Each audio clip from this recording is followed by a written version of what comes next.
और दीन जानते ही निज पद तारका का उद्धार किया भगवान। आगे चले, अहिल्या का उद्धार किया, जनकपुरी का संदेश मिला, भगवान जनकपुर में आए, धनुष का खंडन करके जानकी से नाता जोड़ा है। विधवत जानकी का और राघवेंद्र का विवाह हुआ। दशरथ बारात लेकर के आए, चारों भाइयों का जनकपुरी में विवाह हुआ है। राम जी विवाह करके अयोध्या में वापिस आए। बड़ा आनंद था अयोध्या में, आनंद ही आनंद। पता नहीं जहां ज्यादा आनंद होता है ना, जहां ज्यादा खुशी होती है, वो खुशी ज्यादा देर रहती नजर लग जाती है किसी ना किसी। बड़ा आनंद था जब तई राम ब्याहे घर आए, नित नम मंगल बदत बधाए। बड़ा पता नहीं किसकी नजर लगी, सब चौपट हो गए। महाराज के मन में राम को युवराज बनाने का विचार आया। गुरु जी से कहा कि राम को राजा बनाना चाहते हैं। गुरु जी ने कहा जितनी जल्दी हो सके बना दो, क्योंकि उन्हें पता था राम राजा बन के कहीं कोप भवन में गई। दशरथ जी ने आकर के मनाया। उसने बरदान में राम को 14 वर्ष का वनवास मांग लिया। राम जी राजा बनने जा रहे थे, सो बन के राजा बनाए गए। माता पिता सबसे विदाई देकर के मेरे राघव वन की ओर प्रस्थान किए, लखन के साथ, जानकी मैया के साथ में। आप कहोगे कथा पंडित जी बड़ी जल्दी सुना रहे।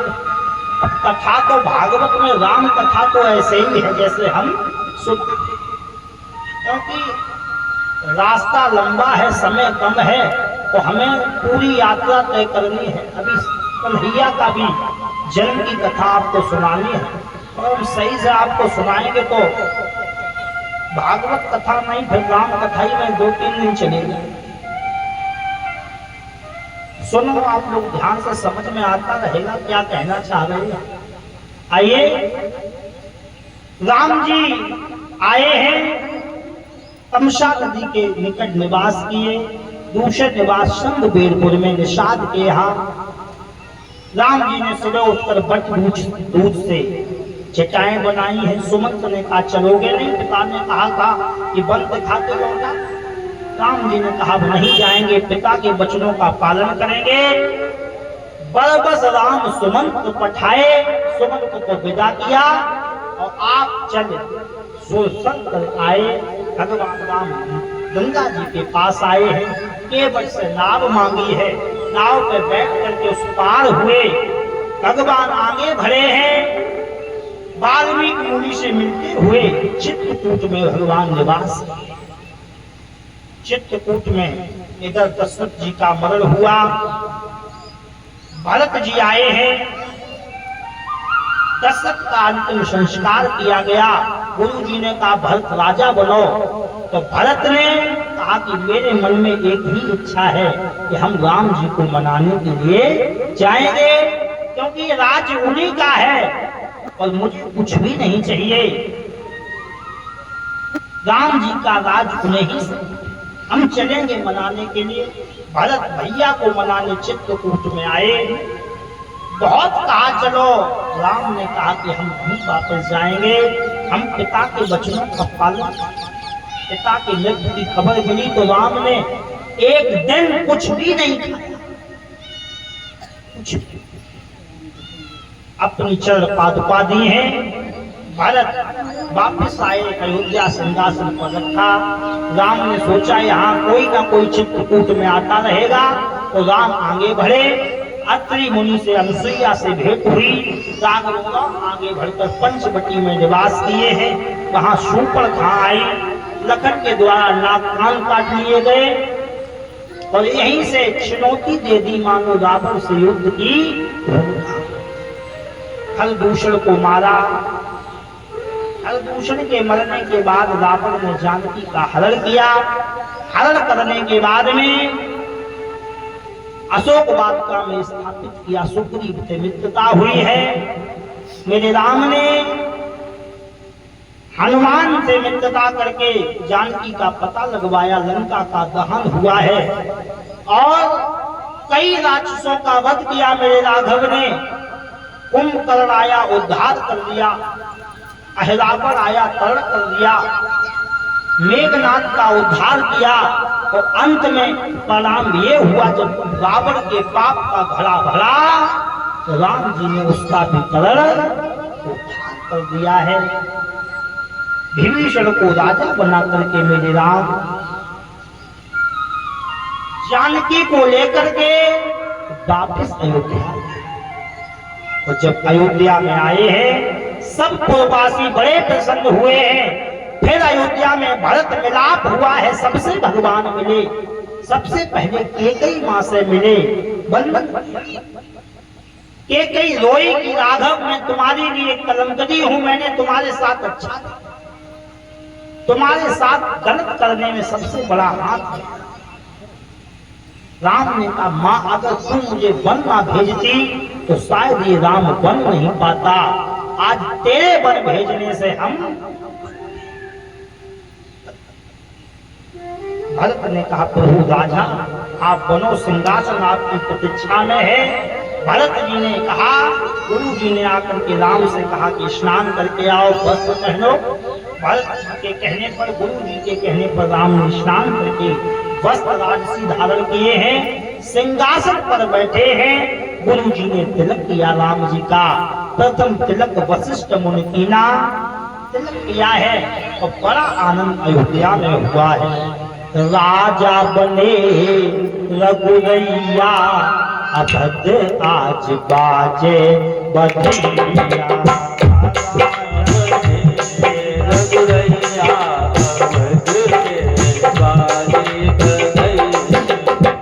बाजे बधैया, आज बाजे बधैया, बाजे बधैया, आज बाजे बधैया।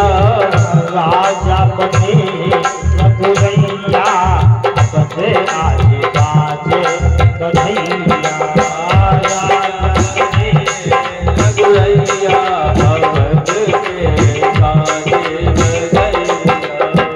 राजा बने रघुरैया, बधे आज बाजे बधैया। राजा बने रघुरैया, बधैया आज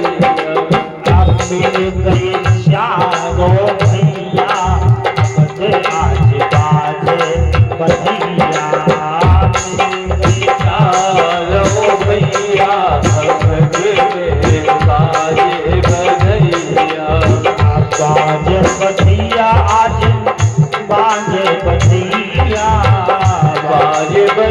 आज बाजे बधैया। राजा बने रघुरैया, बधे बाजे बधैया।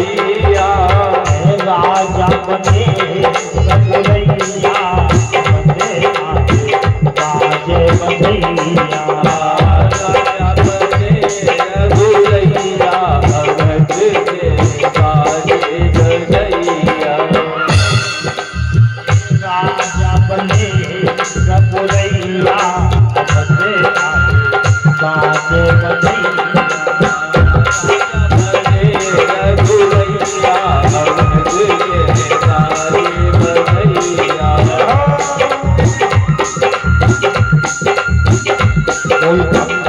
भगवान इस प्रकार से सूर्यवंश की कथा का दर्शन कराया।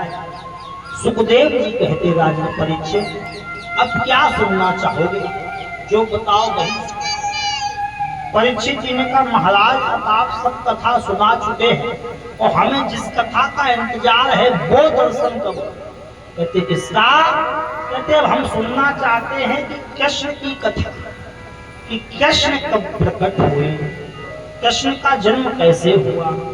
तो सुखदेव ने कहा कि राजा परीक्षित कृष्ण कथा सुनने से पहले तुम्हें कंस की कथा सुननी पड़ेगी। कृष्ण कथा सुनने से पहले कंस की कथा, क्योंकि कंस नहीं आएगा तो फिर कृष्ण आने वाला, कंस आएगा तभी कृष्ण आएगा।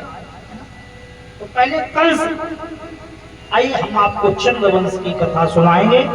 एक बार ताली बजा करके एक भजन गा लें। आप सब लोग भी बैठे हैं, सोच रहे होंगे पंडित जी भजन तो सुनाते हैं, हम क्या बताएं, मगर हमारी आदत में ही नहीं है, भजन कम ही सुनाते हैं। चलो आपके लिए सुना देंगे भजन, ताली हो जाकर के सबको गाओगे या ना गाओगे? कौन कौन गाएगा? उठाओ हाथ, सबको गाना है मस्त। कि मेरे सरकार का दीदार बड़ा प्यारा है, मेरे सरकार का दीदार बड़ा प्यारा है, गोविंद मेरा प्यारा गोपाल।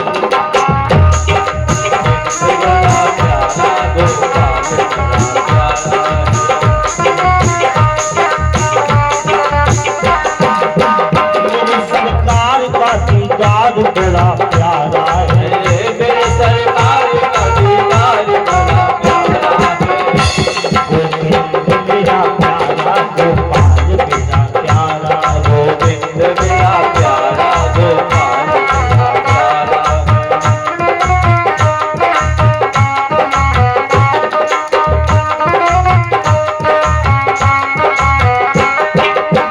तेरे नारसीने मोटे मोटे करीने,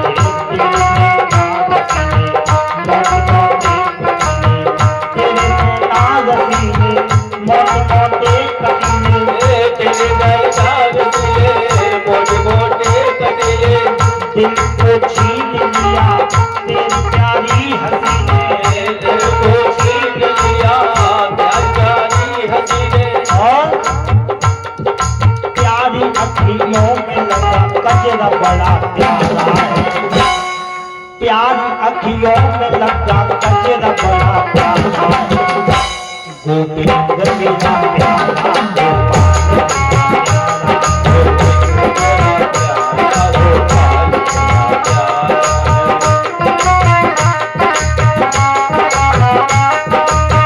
मेरे सरकार का दीदार बड़ा प्यारा है, मेरे सरकार का दीदार बड़ा प्यारा है, गोविंद मेरा प्यारा गोपाल प्यारा, गोविंद मेरा प्यारा गोपाल मेरा प्यारा है।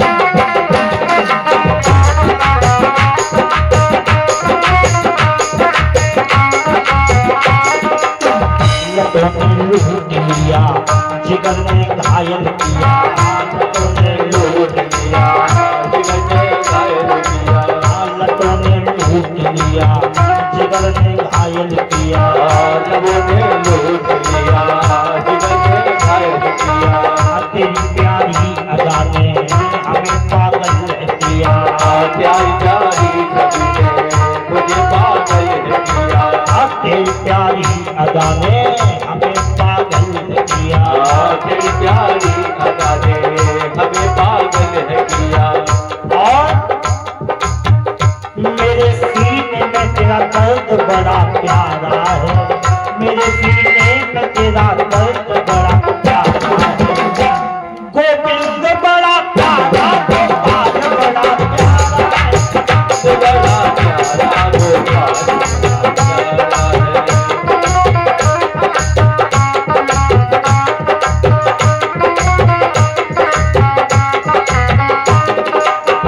मेरे सरकार का दीदार बड़ा प्यारा है, मेरे सरकार का दीदार बड़ा प्यारा है, गोविंद मेरा प्यारा गोपाल गोविंद बड़ा प्यारा गोपाल मेरा प्यारा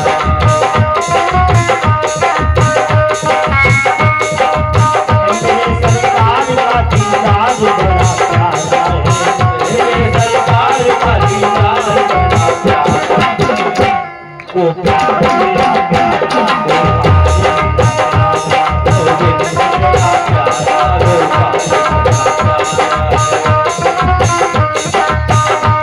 गोपाल मेरा प्यारा है। आ जाइए मेरे भाई इसी प्रसंग में पतित पावनी गंगा मैया के किनारे शुक्र काल में श्री सुखदेव जी महाराज राजन कर्म योगी परीक्षित को भागवत में भगवान का दर्शन करा रहे हैं। परीक्षित जी ने कहा कि अब हमें कृष्ण की पावन कथा सुना। कथितो वंश विस्तारो भवता सोम सूर्यो राज्ञाम चौव्यवंशानां चरितम परमार्थ। कहते चंद्रवंश कृष्ण की। सुखदेव ने कहा राजन परीक्षित बड़ी सुंदर कथा है, श्रवण करो। कहते मथुरा में उग्रसेन महाराज का राज्य है। इसका राज्य है। अच्छा, मथुरा कहते किसे है? मथुरा है क्या? मथुरा ये शरीर है व्यक्ति का, ये शरीर जो है ये मथुरा है। अच्छा, मथुरा में कितने अक्षर हैं? 3 अक्षर हैं, माँ थू। अच्छा, इस मथुरा में से रा और माँ को हटा दो तो क्या रह जाएगा? रा को हटाओ और माँ को हटाओ, माँ और रा हटा दो और बीच में क्या बचेगा? थू रहेगा। क्या रह जाएगी? और रा को उठा को माँ के आगे जोड़ दो तो राम। रा और माँ हट जाने से थू बचता है।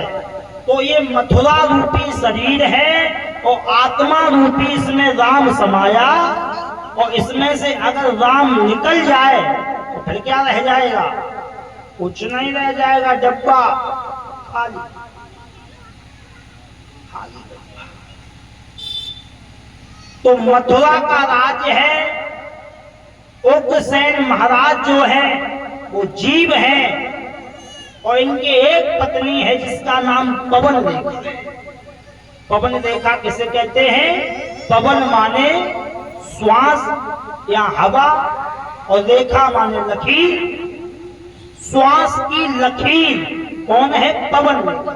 अच्छा, ये शरीर मथुरा है, जीव रूपी इसमें उग्रसेन है और श्वास रूपी इसमें पवन रेखा। जो श्वास जो है हम लोगों के शरीर में, ये पवन रेखा है। बड़ा सुंदर राज्य है। उग्रसेन महाराज को अपना राज्य देखते हैं। पवन रेखा घर में अकेली रहती है। अब उसे घर में अकेली रहती है मगर घर में अच्छा नहीं लगता है। बड़े बड़े महल होते थे, अकेले कैसे जीवन यापन हो? अच्छा, पहले इतना कुछ साधन भी नहीं था। पहले कोई साधन नहीं था कि जिससे समय काटा जाए। मगर कलकाल में तो सब साधन हो गए। इतने साधन हैं कि आदमी आदमी से बोलता ही नहीं है। 4 लोगों को बैठा दो तो वे सब अपना अपना मोबाइल निकाल लेंगे और उसमें लग जाएंगे। कोई किसी से हाल चाल पूछने वाला, पहले कोई आता था तो लोग घंटों बैठते थे, हाल चाल पूछते थे, कुशल मंगल पूछते थे। तो आज कोई आए तो हाल चाल नहीं पूछा जाता। लोग ये कहते चार्जर है तुम्हारे यहाँ मोबाइल, ये चार्ज नहीं होगा तो काम नहीं होगा। तो पहले साधन नहीं थे। पवन रेखा अकेली रहती है, मन नहीं लगता। एक बार सखियां आई, कहा कि चलो मथुरा में मेला लगा है तुम्हें दिखाना। तो मेला देखने अपने सखियों के साथ पवन रेखा। एक बात बताएं, पवन रेखा मेला देखने गई तो मेला में कुछ भी नहीं होता। मेला में सिवा झमेला के कुछ भी है? मेला में और कुछ नहीं। मेला में जो मार्केट में चीज 50 रुपया की है, वह मेला में 5 रुपया की है। बस अंतर ये है कि वो चीज एक्सपायर है, मैं उसका स्टिकर चेंज कर दिया है और 5 रुपया बेच रहे। हर माल 5 रुपया और बात चेहरा में फैल लगने लगा और नुकसान कर जाएगी। अरे भाई, 50 रुपया की आ रही है, तुम 5 रुपया के घाटा करेगी। मेला में कुछ भी नहीं। मेला में मैंने देखा है, मेला में तुम्हें एक भी जो सही आदमी होगा वो तुम्हें मेला में नहीं मिलेगा। जितने लफंगा हैं सब मेला में तुम्हें दिखेंगे। कछुतवा में ऐसे ही आते हैं मेला में, हमने देखा कि लोग कुछ इसी लाग में रहते का दुपट्टा नेक छू जाए, भाई में कोई खुश है मेला। तो पवन रेखा मेला देखने गई और मेला में अचानक तूफान आया, वो अपनी सखियों से बिछड़ गई। और उसी मेला में एक दुर्मलिक राक्षस था, वो पवन रेखा को देख रहा था, बड़ी सुंदर थी पवन रेखा। तो उसने ये बड़ी सुंदर है, क्या करें? तो उस दुर्मलिक राक्षस ने उग्रसेन का रूप बनाया और उग्रसेन का रूप बना के पवन रेखा के सामने आ गया। कहा कि डरो मती देवी, हम तुम्हारे साथ हैं। पवन रेखा ने कहा आप तो राज्य में थे, यहाँ कैसे? कहते तुम मेला देखने आई तो हम भी आ गए। तो पवन रेखा से कहा कि दुर्मलिक ने उग्रसेन जो रूप बनाया था ना, पवन रेखा से कहा कि आज इतना मौसम सुहाना है, अच्छा ही नहीं लगा घर का, इसलिए हम भी चले आए। कि मौसम है सुहाना वो जीना लगे, साथिया नहीं जाना कि जीना लगे, साथिया नहीं जाना कि जीना लगे।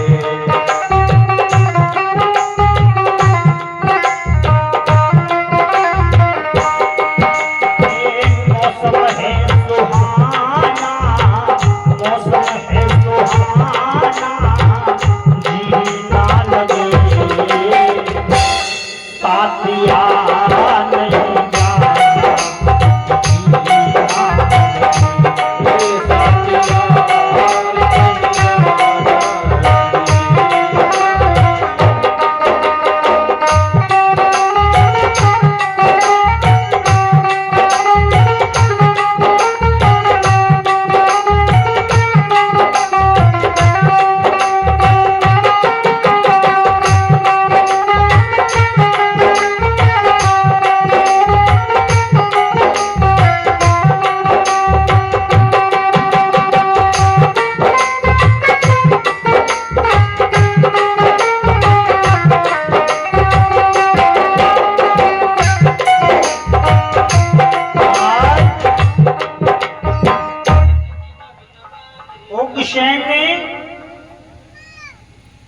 का रूप बनाया था दुर्मले। उसने कहा कि बड़ा मौसम सुहाना है, चलो मेला में छोड़ो, हम लोग कहीं एकांत में चलते हैं बिहार।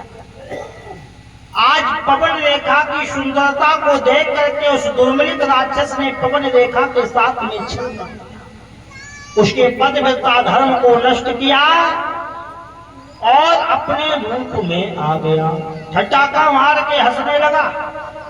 पवन रेखा ने जैसे ही देखा कि ये तो पति नहीं, ये तो राक्षस है, घबरा। कहा पवन रेखा ने तूने मेरे पतिव्रत धर्म को नष्ट किया, मैं तुझे श्राप दे दूं। दुर्मलिक ने कहा देवी श्राप मत देना। कहते धर्म नष्ट किया है जो किया, मगर जा मेरे अंश से तेरे गर्भ रह जाएगा और तेरे गर्भ से जो बालक होगा ना वो इतना बलशाली होगा, उसे कोई परास्त नहीं कर पाएगा, कोई उस पर विजय नहीं पा पाएगा। पवन रेखा शांत हो गई, चली आई घर, किसी को नहीं बताया। उसने सने सने समय बीता, गर्भ रह गया, 9 महीने पूरे हुए और पवन रेखा के गर्भ से एक बालक ने जन्म लिया। बालक ने जब जन्म लिया तो उग्रसेन महाराज को खबर पहुंचाई गई। उग्रसेन आए, उग्रसेन ने आकर के पवन रेखा को एकांत में बैठाला और कहा कि पवन रेखा सच सच मुझे ये बता कि हम 2 साल से घर नहीं आए, फिर ये गर्भ कहां से? अब पवन रेखा क्या करती, वो मेरे में उससे गलती हुई, कैसे बता देंगे? उसने विचार किया कि अब गलती तो हुई है और अगर हमने नहीं पति को बताया तो हम एक गलती और करेंगे। कथा कहती तुमसे अनजाने में कोई गलती, कोई पाप, कोई घटना हो भी जाती है, कोई पाप हो जाता है, कोई गलती हो जाती है आपसे, तो आपको अपने पति से नहीं छुपाना, हर बात पति को बता। जाता जाता क्या होगा, मार पड़ेगी, डांट पड़ेगी, मार को डालेंगे।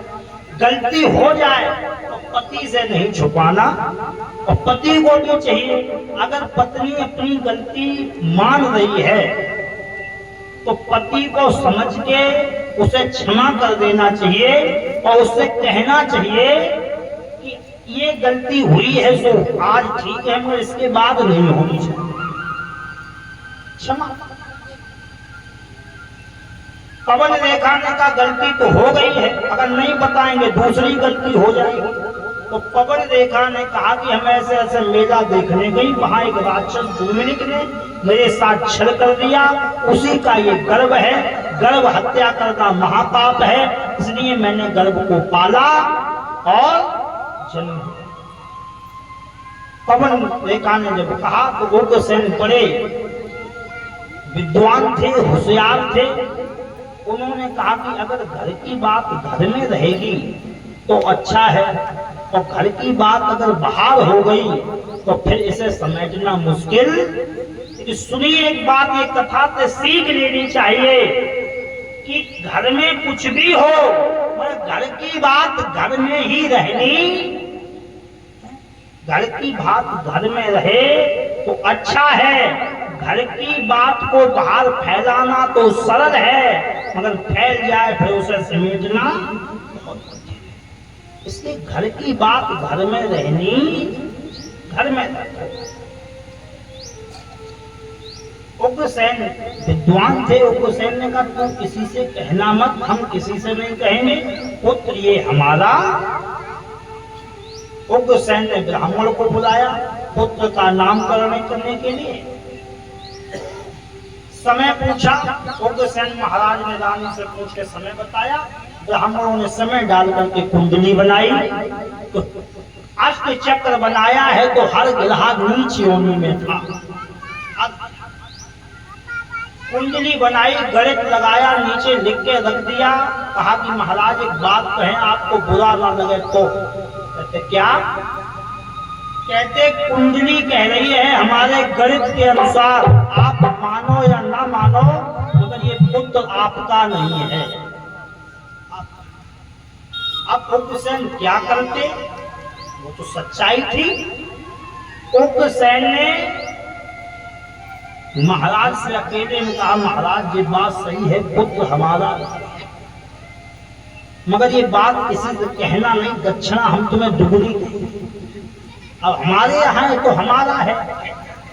तो कुछ सटीक, अगर बच्चा जन्म लेने का सटीक टाइम है तो आज भी पंचांग ये बता सकता है कि जिस समय बालक ने जन्म लिया तो माँ के पैर किधर थे, कौन सी दिशा में। अगर सटीक टाइम है तो बता देगा पंचांग कि उस रात माँ ने खाया क्या था।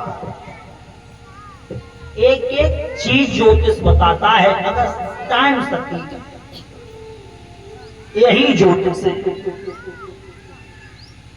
उग्रसेन ने कहा महाराज अब बच्चा तो मेरा नहीं है, हम मानते हैं, मगर अब हमारे यहाँ हमारा। अब एक कृपा करके ये और बता दो कि ये बड़े होकर के क्या करेगा, कुछ करेगा या नहीं करेगा। तो ब्राह्मण ने कहा चिंता मत करो, अभी बता रहे क्या करेगा। ज्योतिष सब बताता है। उनने तुरंत अष्ट चक्र बनाया, समय डाला, तो फिर हर योनि में नीच गिरा, मंगल के साथ सब राहु केतु बैठे हुए। चौथे भाव रख दिया पंचांग, कहा महाराज सच बताएं या झूठ बताएं, जो तुम झेल पाओ वही बताएं। उग्रसेन ने कहा कि जो सच्चाई है वो बताओ। तो ब्राह्मण ने कहा सुनो उग्रसेन, क्या करेगा ये पुत्र बड़े होके? कहते क्या? कि बड़े होते तो खये और साधु संत सता। और एक दिन राजा तुमको जेल दिए पहुंचा।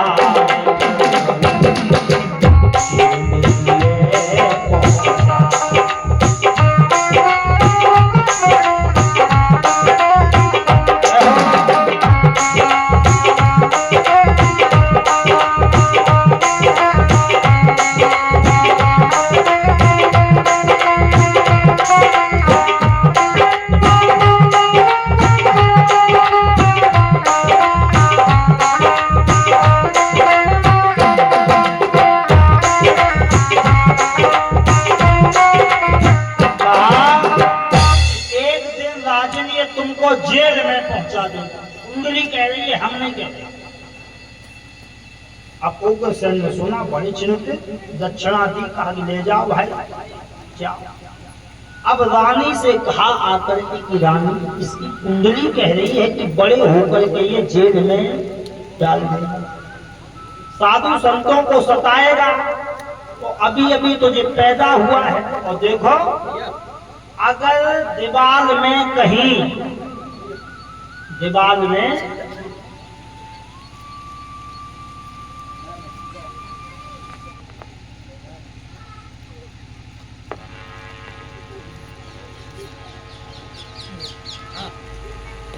में कहीं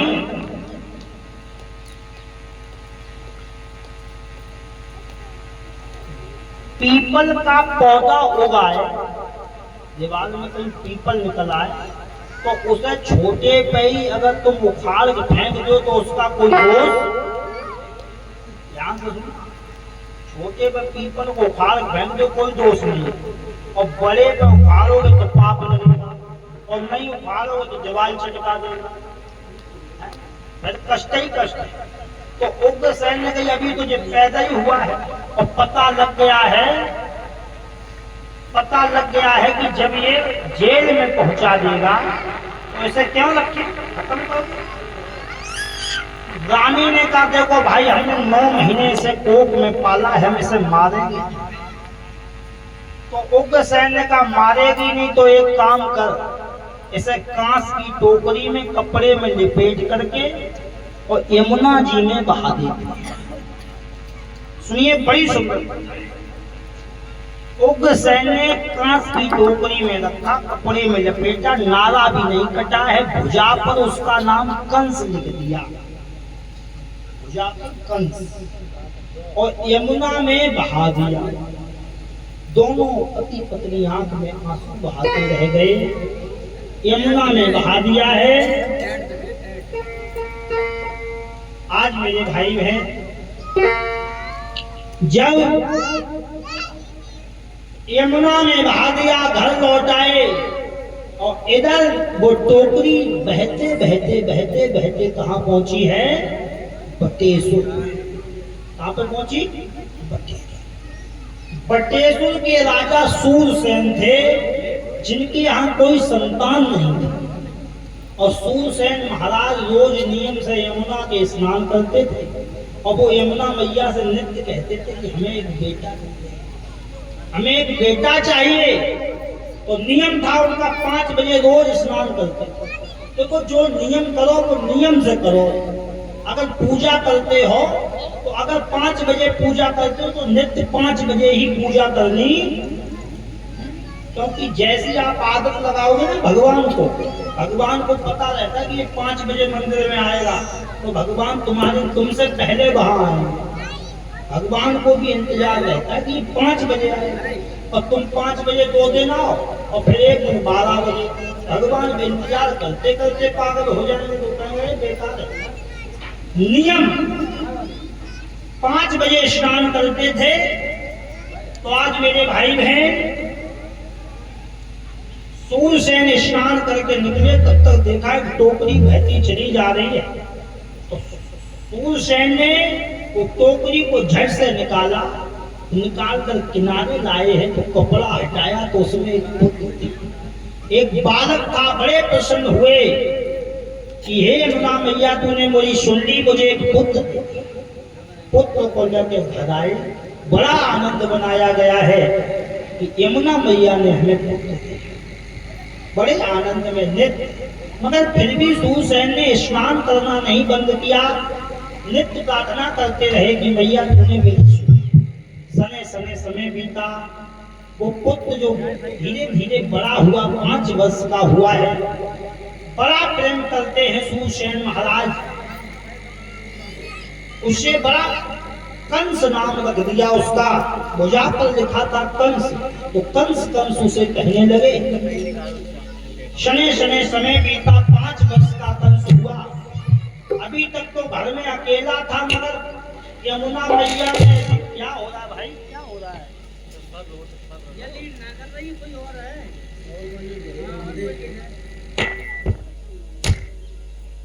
वहीं से ठीक है, इसमें ठीक कुमार नहीं कर रहा है। कोई कपलिंग वगैरह दे दो, है भी कपलिंग है।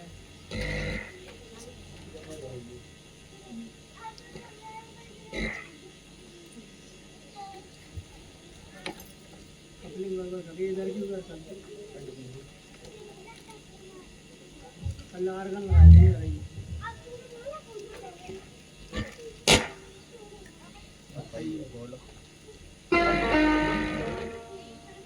हेलो लो हेलो नहीं चालू। हेलो हेलो अभी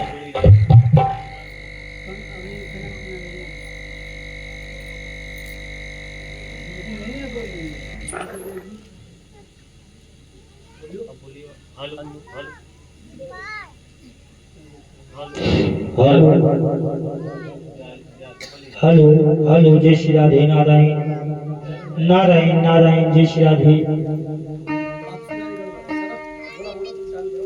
बोल भक्त वत्सल भगवान की, बोल बांके बिहारी लाल की।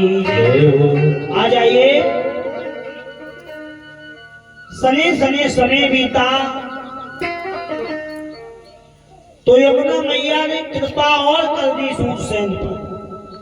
अभी तो यहाँ पुत्र नहीं था कोई, मगर अब एक पुत्र तो मिल गया यमुना से, और एक पुत्र और हो गया सूरसेन के।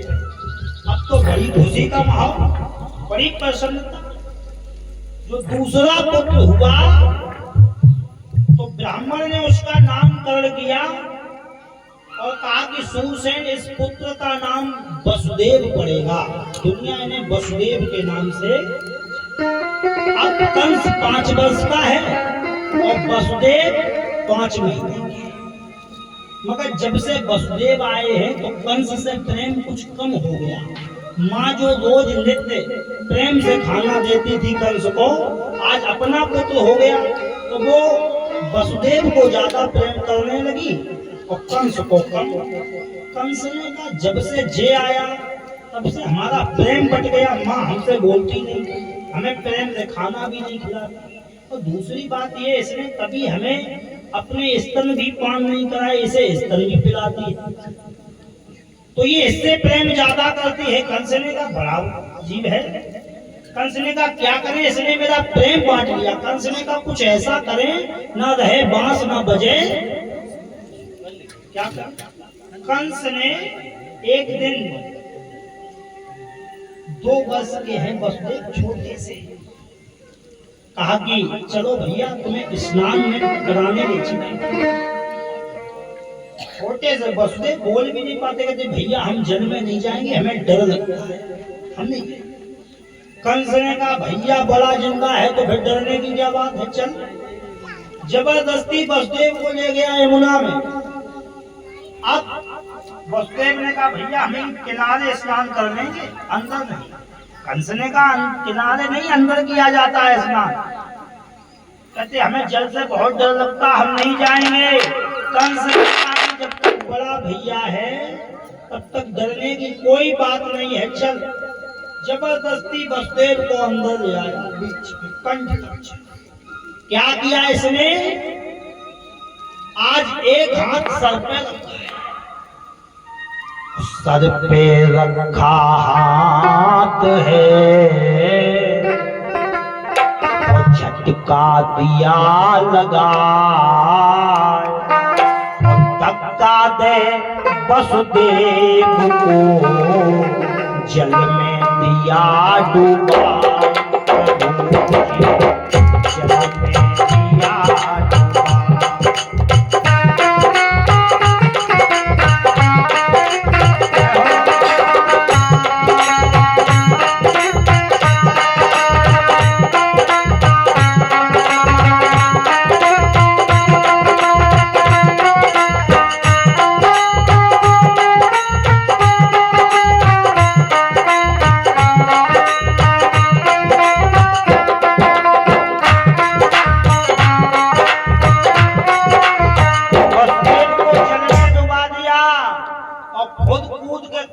बैठ गया, बचाओ बचाओ भैया डूब गया, बचाओ भैया डूब रहा है। रोने लगा। इधर वसुदेव जैसे ही डूबे, इधर सूरसेन वहीं यमुना के किनारे भोले बाबा का मंदिर था, वो नित्य पूजा करते थे। तो जैसे ही पूजा कर रहे थे तब तक कंस की आवाज सुनी, भैया डूब गया, भैया डूब गया। उन्होंने थाली वहीं छोड़ी, दौड़ पड़े, यमुना में कूदे और कूद करके यमुना में आज मेरे भाई बहन वसुदेव को निकाला है। निकाल के मंदिर में लेकर के आए। घबरा गए थे कि क्या होगा, बचेगा या नहीं बचेगा, तो कुछ समझ में नहीं आया। और शिवलिंग थी भोलेनाथ की, तो सूरसेन ने वसुदेव को पेट के बल शिवलिंग पे लिटा दिया। पेट के बल शिवलिंग पर लिटा दिया तो शिवलिंग का दबाव पेट पर पड़ा, मुख के रास्ते से पेट में भरा जल निकल, होश आया। लेकर के वसुदेव को घर पहुंचे, कमरे में लिटा दिया। बहुत पूछा कि ये बता कि किसने डुबाया यमुना में, तो कंस वहीं गेट के बाहर खड़ा। सूरसेन पूछते, बताओ किसने डुबाया था तुम्हें यमुना में? कंस पीछे से आंख दिखाता, अगर बता दिया तो अब की बार बच गया है, दूसरी बार बचने वाला मार देंगे। अब तो डर के मारे बताएं, सब पूछे। इतनी चिंता हो गई, वसुदेव न खाए न पिए, धीरे धीरे सूखने लगे वसुदेव। 1 महीना 2 महीना सूखने लगे। चिंता, सब डॉक्टरों से दवाई दिलवाई, कोई हो गई नहीं, फिर भी सूखते। क्या करें?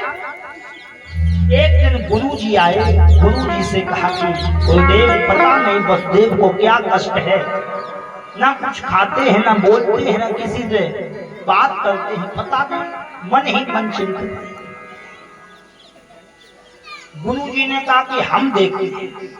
कमरे में वसुदेव को ले गए गुरुजी, अकेले में बैठाला। कहा कि हमें बताओ, डरने की कोई बात नहीं है, कोई भी कष्ट होगा हम निवारण करेंगे, बताओ क्या। वसुदेव ने कहा गुरुजी कष्ट ये है, हमें रोग कोई नहीं है, बस डर है। हम यमुना में डूबे नहीं थे, हमें डुबाया गया था। कहते कितने डुबाया? कहते कंस भैया। और ये कहा है किसी को बताया तो अब की बार बच गए हो, अगली बार बचोगे भी नहीं। तो गुरुजी ने कहा तुम चिंता मत करो, अब हम हैं, कोई दिक्कत नहीं। तुरंत बुलाया, खाओ पियो मस्त।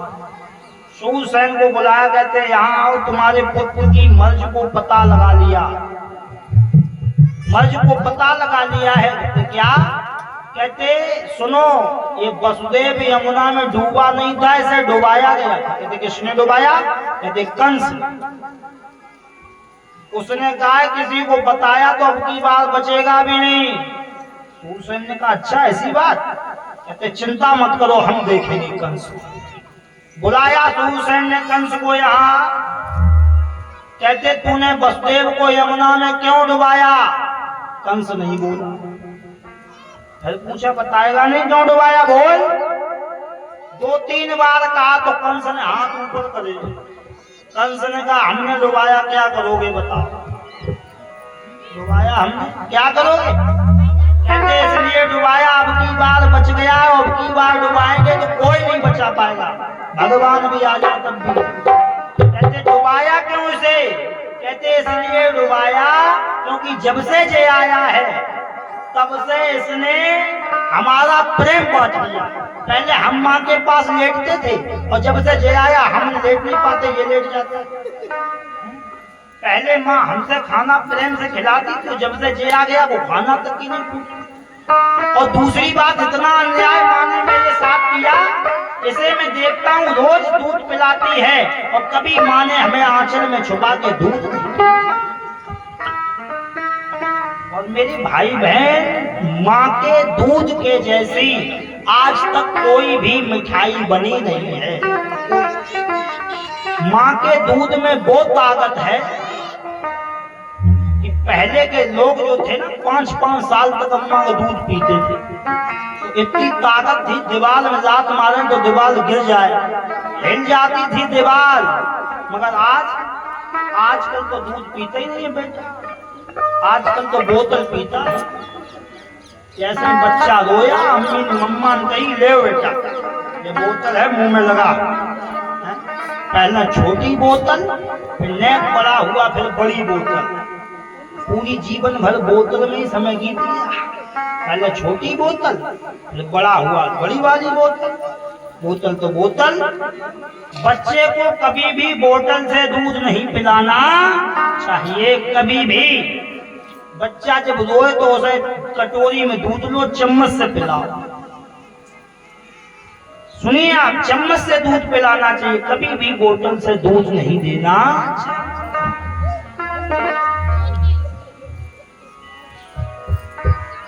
इतनी माँ के दूध में शक्ति है, माँ के दूध के जैसी मिठाई कभी मिलने वाली, इसके आगे सब मिठाई फेल है। माँ के दूधबा जैसन कौन हूँ और मिठाई ना मिले, और सब कुछ मिल जावेला दुनिया में माई ना मिले।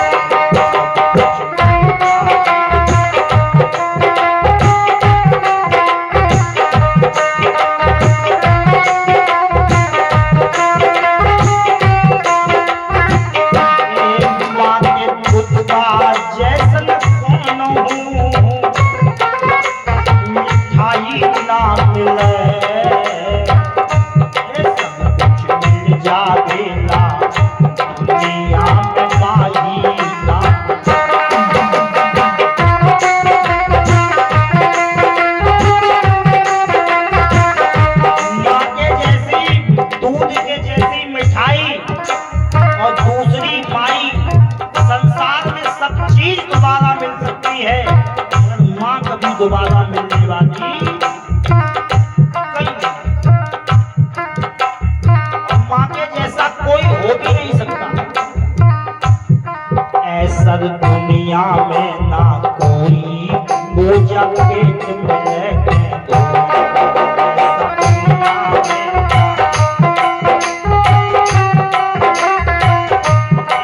ऐसा दुनिया में ना कोई पूजा पेट मिले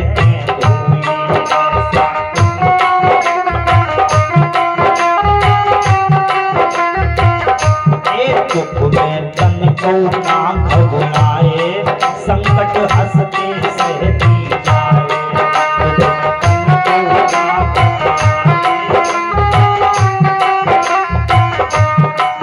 ऐसे करन बारू दूसर भलाई ना मिले, ऐसे करन बारू दूसर भलाई ना मिले। सब कुछ मिल जावेला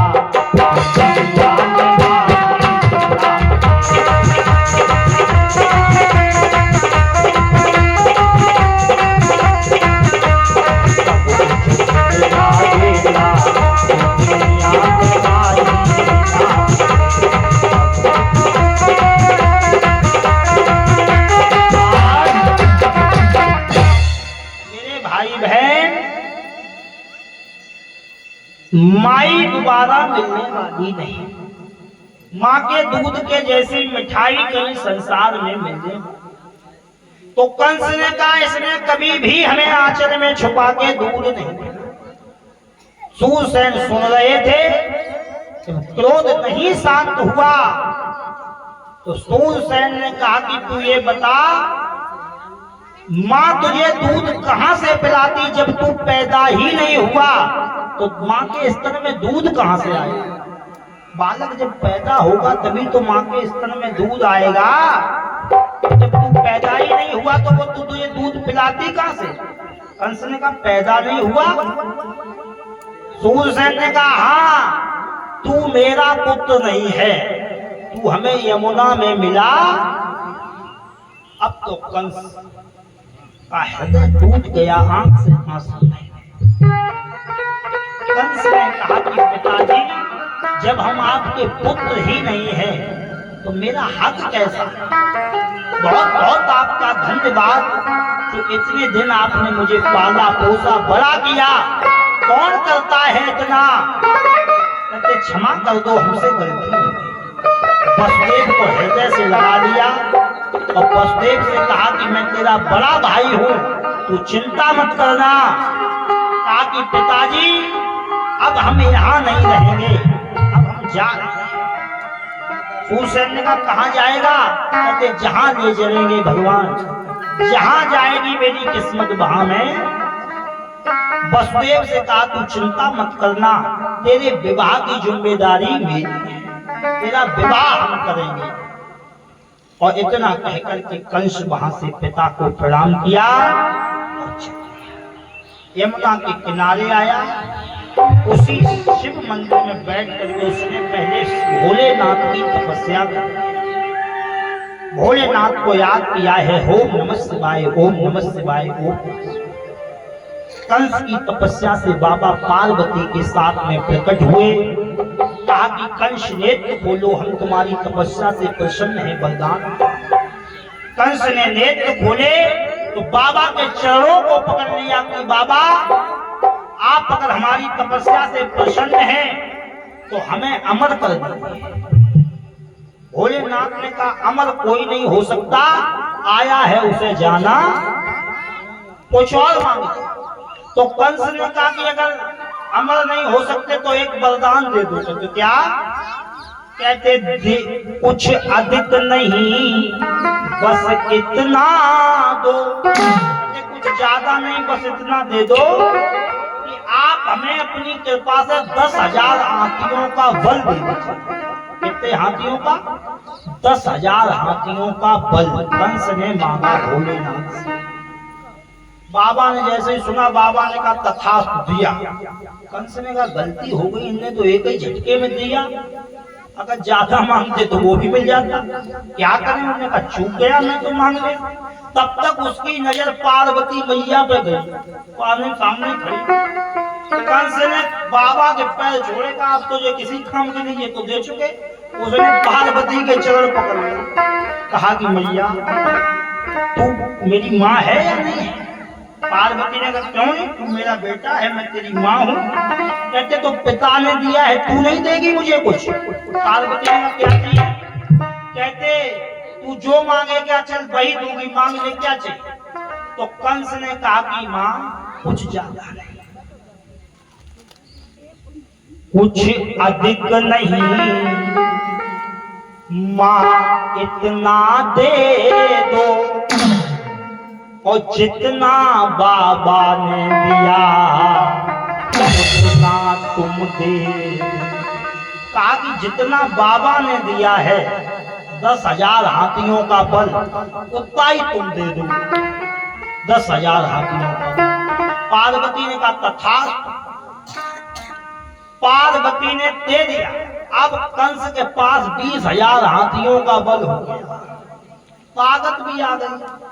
अब कंस वहां से चला, बाबा को प्रणाम करके बाबा अंतर ध्यान हुए और कंस वहां से चला जा रहा था। तो चलते चलते अब कंस को ये विचार था कि हमें ये कैसे पता लगे कि मेरे माता पिता कौन है जिन्होंने हमें यमुना में बांधा। तो चला जा रहा था तो रास्ते में एक संत जूड़ा लगाए बैठे थे। तो कंस ने जाकर के उनका जूड़ा पकड़ के हिला दिया। 20,000 हाथियों का बल। बाबा ने कहा महाराज छोड़ो, कौन हो, मारोगे क्या? कंस ने उतारा। कहते क्यों पकड़ा? कंस ने कहा कि तुम्हें ज्योतिष वोतिष आता है या नहीं? बाबा ने जब इतना कहा तो बाबा ने कहा ज्योतिष वोतिष नहीं आता हमें कुछ भी, भाई छोड़ो। कंस ने कहा कि देख अगर आता है तो अपनी पत्रा खोलो, हमें ये बताओ मेरे माता पिता कौन है? उस साधु ने कहा कि हम नहीं बता सकते कि तुम्हारे माता पिता कौन है। हाँ एक बात है, अगर कहीं तुम्हें नारद महाराज मिल जाए, नारद मुनि, तो तुम्हें पता लग सकता है कि माता पिता तुम्हारे। कंस ने कही तो तू तो बेकार है, किसी काम का नहीं चल। आज उसे प्रणाम किया महात्मा को, कंस वहां से चला। आगे बढ़ा तो चलते चलते मगध राज्य में पहुंचा, जहां का राजा जरासंध। तो जरासंध के राज्य में दौड़ मची थी, सब दौड़ते हुए आ रहे थे। कुबलिया पीठ हाथी जो था वो मचल गया, सब दौड़ रहे थे, हाथी पीछे थे। तो कंस ने रोका एक आदमी, भैया क्यों दौड़ रहे हो, क्या बात है, कोई तूफान है? तो लोगों ने कहा तू छोटा है, तू भी दौड़, नहीं तो मारा जाएगा। कहते हुआ क्या? कहते जरासंध का हाथी है वो मचल गया है, मार देगा तुझे भी, बहुत बल है। कंस ने कहा ये बताओ कितना बल है उसमें? कंस ने पहले ये सोचा कि ये पूछ ले हाथी कितना बलवान है, अगर हमसे बलवान है तो हम भी भागे, और हमसे कम है तो रुके, कितना बल है? तो लोगों ने कहा तुम भागो, पागल मत बनो, 10,000 हाथियों का बल है जरासंध के हाथी में। तो कंस ने कहा यहीं रुक जाओ, चिंता मत करो, हम देखते। उसे पता था हमें 20,000 हाथियों का बल है। कहते रुको यहीं, हम देखते। सबको बैठा दिया कंस ने। आया हाथी, पकड़ी सूंड, कंस ने 2 पटकोरा लगाए जमीन पर। जैसे ही पटकोरा मारे, अब कंस हाथी से कहता बैठ जाओ, तो हाथी बैठ जाए। कंस कहता खड़े हो जाओ, हाथी खड़ा। जरासंध के पास पहुंचे कंस। जरासंध ने कहा किसने बस में किया? लोगों ने कहा इसने। कौन हो? कहते वैसे तो नहीं पता मगर नाम कंस है। जरासंध ने कहा हम तुम्हारी वीरता से प्रसन्न है, क्या चाहिए वरदान मांगो। जरासंध ने कहा जो मांगे सो दोगे? कहते जो। जरासंध के पीछे 2 पुत्री खड़ी थी जरासंध की, अस्ति और प्राप्ति। कंस ने देखा और तो कोई अच्छा नहीं, जे अच्छी लग रही। कंस ने कहा ये कौन है तुम्हारी पुत्री? कहते इनको दे दो। जरासंध ने कहा नहीं दे तो क्या करोगे? कहते जबरदस्ती ले जाएंगे, तुम भी नहीं रोक पाओगे। जरासंध ने अस्ति और प्राप्ति का विवाह कंस के साथ में, और दहेज में कुबलिया पीठ हाथी जरासंध ने दिया। देखो सबसे पहले जरासंध ने 4 व्हीलर कंस को दिया, सबसे, इससे पहले किसी ने नहीं दिया। ऐसे हम भैया किसी ने आज लेकर के चला। जरासंध ने कही चौथी चलाने कहाँ है? कंस ने कहा देखो ना बाप का पता है, ना अम्मा का पता है, ना घर का पता है, जा तो तुम पहले ही पूछते कि क्या है तुम्हारा, खुद कौन हो। कहते पता कुछ नहीं, वो तो जब पता लग जाएगा तब चौथी चलाना है कुछ। चले कंस अस्ति और प्राप्ति को लेकर के चले जा रहे थे कंस। अब उन मुनि की तलाश थी नारद जी की, कहीं मिल जाए। तो चले जा रहा थे कंस, तो रास्ते में देखा जूड़ा लगाए, बीड़ा को पकड़े और माला को घुमाए। नारद जी माला घुमाए थे, श्रीमन नारायण नारायण नारायण,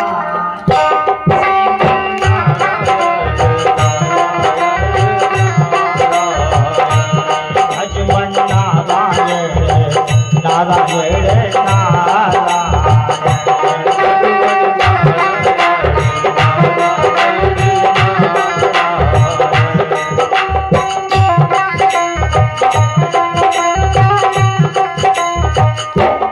श्रीमन नारायण नारायण नारायण।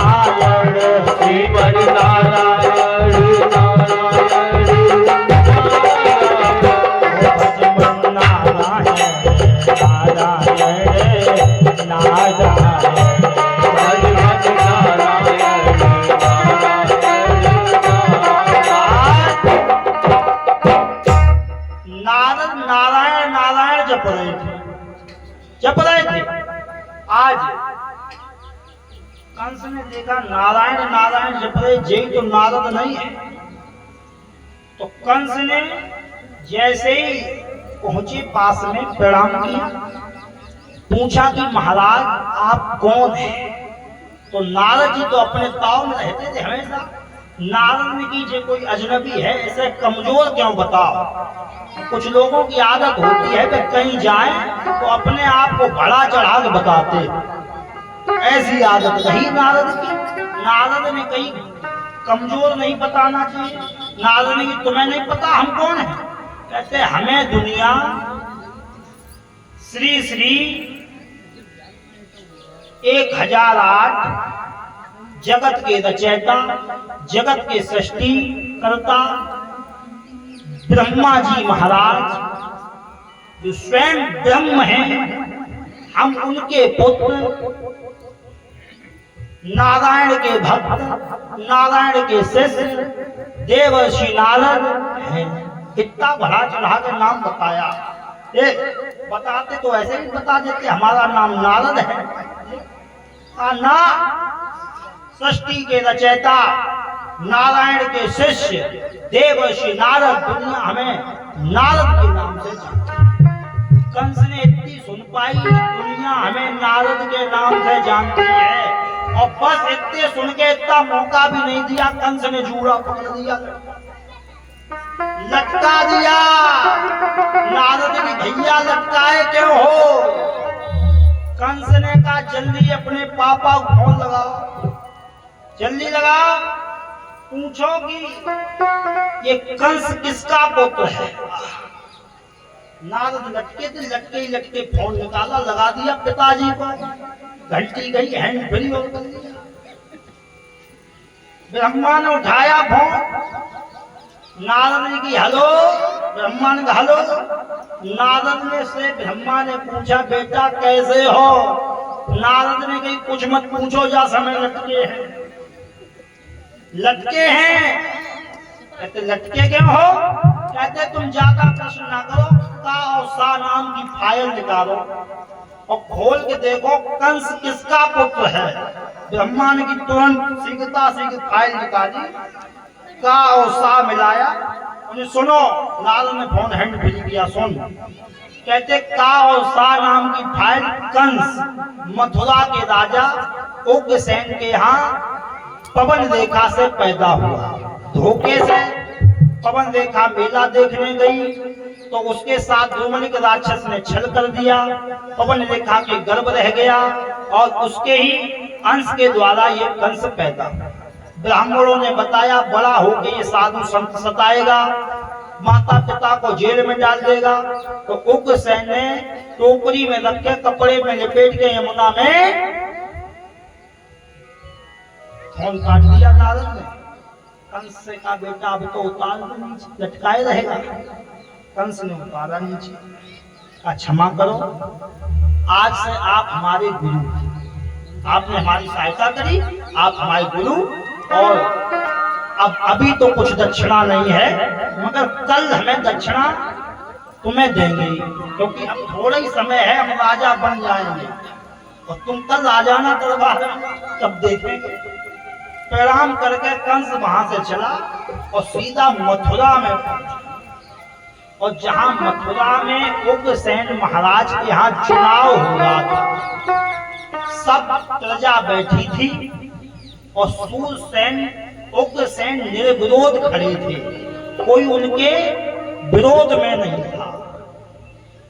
उग्रसेन ने ऐलान किया कि तुम लोग अगर सब प्रकार से सुखी हो, हमने तुम्हें कोई कष्ट नहीं दिया है, तुम्हारा पालन पुत्र के समान किया है, तो क्या हम इस बार भी राजा पद पर बैठ सकते हैं?